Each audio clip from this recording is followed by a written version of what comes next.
इस मूवी की स्टार्टिंग में हम एक लड़की को देखते हैं जिसके घर के पास एक यूएफओ लैंड करता है। उस यूएफओ के नीचे दबकर उसका डॉग मर जाता है। इसके बाद 60 साल बीत जाते हैं और हम दो दोस्तों को देखते हैं, विली और क्लाइव। ये दोनों इंग्लैंड से अमेरिका आए थे क्योंकि यहाँ पर कॉमिकॉन नाम का एक बहुत बड़ा इवेंट हो रहा था। इस इवेंट में सभी सुपर हीरोज और एलियंस के खिलौने मिला करते थे। यहाँ उनकी मुलाकात एक famous book writer Adam shadow child से होती है। क्लाइव उन्हें अपनी लिखी हुई किताब दिखाता है, लेकिन एडम को उनमें कोई इंटरेस्ट नहीं था। वो उन्हें आगे जाने को कहता है। कॉमिकॉन तो उन्होंने देख लिया था, पर अब उन्हें एरिया 51 देखना था। दरअसल ऐसा माना जाता है कि वहाँ पर एलियंस रहते हैं। वो वहाँ से कई किलोमीटर दूर थे, इसीलिए वो एक वैन किराए पर लेते हैं। काफी दूर तक ड्राइव करने के बाद वो एक रेस्टोरेंट में कुछ खाने के लिए रुकते हैं। इसी बीच क्लाइव विली को एक जोक सुनाता है। जब विली जोर से हंस रहा होता है तो तभी वहाँ पर दो लोग आते हैं। उन्हें लगा कि विली उनके ऊपर हंस रहा था, इसीलिए वो उसे मारने की धमकी देते हैं। लेकिन जाते वक्त क्लाइव गलती से उनकी कार को ठोक देता है। वो दोनों वहाँ से भाग जाते हैं। रात के समय जब वो एरिया 51 की ओर जा रहे थे तो कोई उनका पीछा करता है। उन्हें लगा कि ये वही होटल वाले गुंडे हैं, लेकिन तभी उस कार का एक्सीडेंट हो जाता है। वो उस कार को देखने जाते हैं पर वहाँ पर कोई नहीं था। तभी उन्हें अंधेरे में से किसी की आवाज आती है। गौर से देखने पर उन्हें एक एलियन दिखाई देता है। क्लाइव उसे देखते ही बेहोश होकर गिर जाता है। वो कहता है कि अगर मुझे तुम्हें मारना होता तो मैं कब का मार चुका होता, पर मुझे तुम्हारी मदद चाहिए, नहीं तो आज रात मैं मारा जाऊंगा। विली को समझ नहीं आता कि वो क्या करे, इसीलिए वो उस एलियन की बात मान लेता है। उनके वहाँ से जाने के बाद वहाँ पर एक सीक्रेट इन्वेस्टिगेशन ऑफिसर आता है। इसका नाम जोइल है और ये उस एलियन को ही ढूंढ रहा था। जोइल उस कार एक्सीडेंट के बारे में अपनी बॉस को रिपोर्ट करता है। उसकी बॉस पॉल को ढूंढने के लिए और दो ऑफिसर्स को अपॉइंट करती है।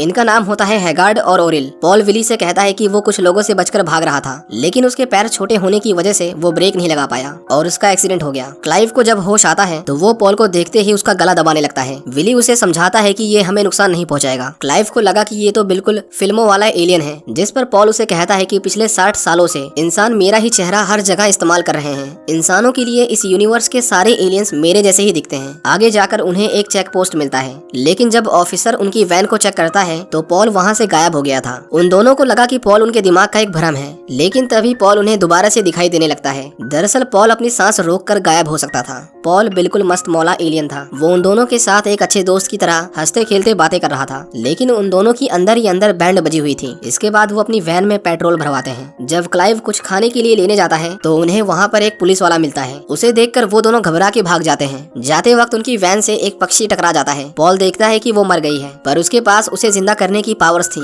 लेकिन उसके जिंदा होते ही पॉल उसे खा लेता है। वो उन्हें कहता है कि तुम टेंशन मत लो, मैं इंसानों को नहीं खाता। दूसरी तरफ वो ऑफिसर्स उन दोनों की तलाश कर रहे थे और जोइल को उन्हें मारने के ऑर्डर्स दिए गए थे। पॉल कहता है कि हमें थोड़ी देर रुककर आराम कर लेना चाहिए। वो एक पार्किंग स्पेस में आते हैं जहाँ की ओनर रूथ नाम की एक लड़की थी। रूथ को एक आंख से दिखाई नहीं देता था। उस रात वो तीनों मस्त दारू पीकर डांस करते हैं। क्लाइव पॉल से पूछता है कि तुम 60 सालों से अर्थ पर क्यों हो। पॉल उसे बताता है कि उसका स्पेसशिप खराब हो गया था, जिसके बाद यहाँ की गवर्नमेंट ने उसे पकड़ लिया और फिर वो उनके लिए काम करने लगा। और यही नहीं, बड़े बड़े मूवी डायरेक्टर्स को उसने बताया कि एलियंस कैसे दिखते हैं और उनकी कहानियों को पूरा करने में उनकी हेल्प की। रूथ उन्हें डांस करता हुआ देखती है, लेकिन इससे पहले वो पॉल को देख पाती, उसके डैड उसे आवाज लगाते हैं। अगली सुबह वो उनके तीसरे दोस्त को देखने आती है और बातों ही बातों में रूथ उनसे पूछती है कि क्या तुम गॉड पर विश्वास करते हो, पर वो दोनों तो सिर्फ साइंस पर बिलीव करते थे। दूसरी तरफ से पॉल की आवाज आती है और वो कहता है कि गॉड जैसी कोई चीज नहीं होती। उन दोनों में इस बात को लेकर बहुत बहस होती है, पर जब रूथ उसे अपने सामने देखती है तो उसे यकीन ही नहीं होता और वो चक्कर खाकर गिर जाती है। अब वो उसे छोड़ नहीं सकते थे, इसीलिए वो अपना पासपोर्ट लेकर वहाँ से निकलने की सोचते हैं। लेकिन रूथ के डैड उसे देख लेते हैं और उनके ऊपर फायरिंग करते हैं। जब उसके डैड पुलिस को फोन करते हैं तो वहाँ पर जोइल और उसके लोग आते हैं। जोइल को अब यकीन हो गया था कि वो एलियन उन दोनों के पास है। होश आने पर जब रूथ उस एलियन को देखती है तो उसे शैतान समझकर वो भगवान से प्रेयर करने लगती है, लेकिन पॉल उसके सिर पर हाथ रखकर दुनिया भर का ज्ञान उसके ब्रेन में ट्रांसफर कर देता है, जिसकी ओवरडोज से वो फिर से बेहोश हो जाती है। विली को भी सब कुछ जानना था, इसीलिए पॉल उसे भी सारी नॉलेज देता है। विली उसे समझाता है कि पॉल उसे नुकसान नहीं पहुंचाएगा और अब तुम्हें इतना सब कुछ पता चल गया है तो क्यों ना तुम हमारे साथ चलो। रूथ ने कभी बाहर की दुनिया नहीं देखी थी और अब उसे यकीन हो गया था कि गॉड भी नहीं होते, इसीलिए वो उसे हाँ कर देती है। क्लाइव को उसे देखकर जलन हो रही थी क्योंकि अब उसके नए दोस्त बन गए थे, पर पॉल उसे समझाता है कि ऐसा कुछ नहीं है, तुम दोनों से अच्छे दोस्त मैंने अभी तक नहीं देखे हैं। पॉल देखता है कि रूथ की एक आंख नहीं है। वो उसके ऊपर हाथ रखकर उसकी आंखों को ठीक कर देता है। रूथ अपनी आंखों को दोबारा पाकर बहुत खुश थी, लेकिन उसे अपने डैड की चिंता हो रही थी, इसीलिए वो उनसे बात करना चाहती थी। पर जिस क्लब में वो जाते हैं उस क्लब में उसके डैड और वो गुंडे थे जिनकी कार क्लाइव ने ठोक दी थी। उन्हें देखते ही वो उसे मारने दौड़ते हैं, लेकिन जब वो पॉल को देखते हैं तो उनके हाथ पैर कांपने लगते हैं। वो तीनों जंगल में पार्टी करते हैं। विली पॉल से पूछता है कि तुम वापस क्यों जाना चाहते हो। पॉल उसे कहता है कि इंसानों को मुझे जितना बताना था मैंने बता दिया, लेकिन अब वो मेरे दिमाग के टुकड़े करके मुझ पर एक्सपेरिमेंट करना चाहते चाहते हैं, इसीलिए मैं उनके बेस से भाग आया। सवेरे जब उन तीनों की आंख खुलती है तो वो देखते हैं कि मेन रोड पर बहुत सारे लोग हैं और उनकी वैन उस रोड के दूसरी तरफ थी। इसीलिए वो पॉल को एक कॉस्ट्यूम पहनाकर वैन की ओर जाने लगते हैं। पर तभी क्लाइव को एक शॉप के अंदर एक तलवार दिखाई देती है और वो उसे खरीदने की जिद करने लगता है। विली उसे कहता है कि ये सही टाइम नहीं है, लेकिन उसे शायद ये दोबारा इतने डिस्काउंट में नहीं मिलती। पॉल वहाँ के एक लड़के से मिलता है जो पॉल को देखकर बिल्कुल भी डरता नहीं। दूसरी ओर जोइल उसकी वैन के पास आता है, पर वो रूथ को उसके चश्मे के बिना पहचान नहीं पाता। लेकिन बदकिस्मती से उस स्टोर में ओरिल भी था। पॉल उसके सामने एक स्टैचू बनने की एक्टिंग करता है, पर जल्द ही वो पकड़ा जाता है। वो तीनों वहाँ से भाग जाते हैं।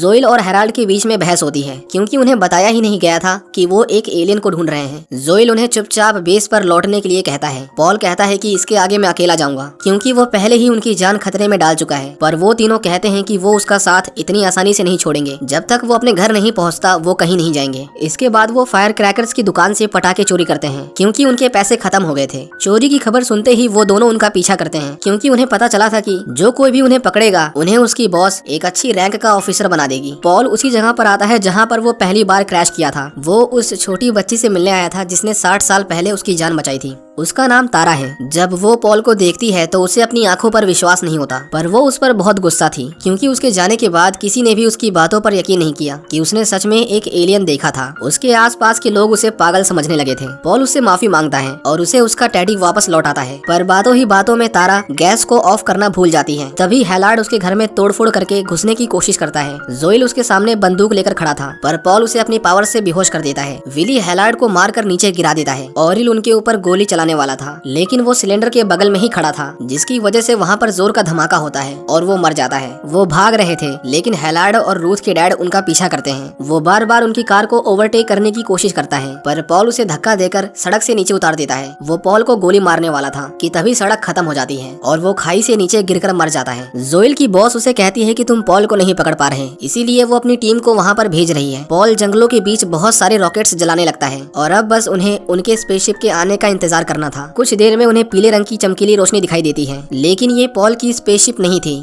बल्कि उनकी आर्मी थी। जोइल की बॉस पॉल को सरेंडर करने को कहती है, लेकिन तभी वहाँ पर जोइल आता है और वो अपने ही लोगों को शूट करने लगता है, क्योंकि वो पॉल का दोस्त था और इतने समय से वो पॉल की घर पहुँचने में मदद कर रहा था। उसकी बॉस उसे गोली मार देती है। क्लाइव उसे मारने के लिए अपनी तलवार निकालता है, पर वो मयान से निकलते ही टूट जाती है। उनके बीच में हाथापाई होती है। तारा उसकी बॉस को पंच मारकर गिरा देती है। वो सभी खुश थे कि पॉल अपने घर वापस जा पाएगा, पर तभी रूथ के डैड उन्हें शूट कर देते हैं, पर वो गोली विली को जाकर लगती है और उसकी बॉडी में छेद हो जाता है। रूथ उसे देखकर रोने लगती है और उसके डैड को भी अपने किए पर पछतावा था। लेकिन फिर पॉल विली को जिंदा करने की कोशिश करता है। उसका सारा घाव पॉल के ऊपर ट्रांसफर हो रहा था और उसके ठीक होते ही पॉल दूर जाकर गिरता है। ऐसा लगा कि पॉल मर गया, लेकिन ऐसा नहीं था, वो दोबारा से ठीक हो जाता है। जोइल की बॉस उन्हें मारने के लिए दोबारा से उनकी तरफ गन पॉइंट करती है, लेकिन तभी स्पेसशिप उसके ऊपर लैंड कर जाती है और वो मर जाती है। इसके बाद वो एक दूसरे को गुड बाय कहते हैं। पॉल दोबारा से अपने प्लेनेट पर जाने लगता है। वो तारा को भी अपने साथ चलने के लिए कहता है, क्योंकि उसका यहाँ पर कोई नहीं था, इसीलिए वो भी पॉल के साथ चली जाती है।